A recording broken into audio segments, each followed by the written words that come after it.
സ്വാഗതം. മാറ്റങ്ങൾ കണ്ടില്ലേ? 2025 പരിപാടിയാണിത്. ഇത് തമിഴ്നാട്ടിലാണ്.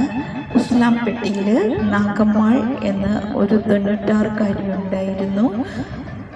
ആ മുത്തശ്ശി പറഞ്ഞു, മരിക്കുമ്പോൾ ആരും കരയരുത്, എല്ലാവരും സന്തോഷത്തോടു കൂടിയിരിക്കണം എന്ന്. അതനുസരിച്ച് 6 മക്കളാണ് ഉണ്ടായിരുന്നത്. ഭർത്താവ് മരിച്ചിട്ട് 15 വർഷമായി.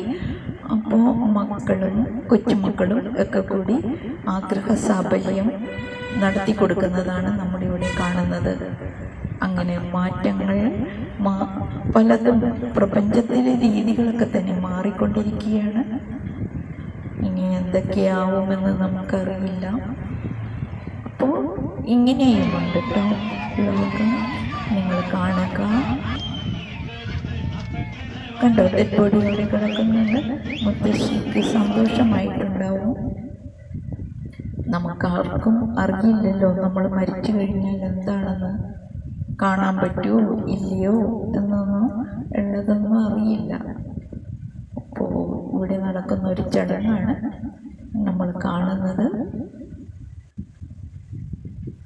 കുപ്പുകൈയോടെ ലക്ഷ്മി ശിവ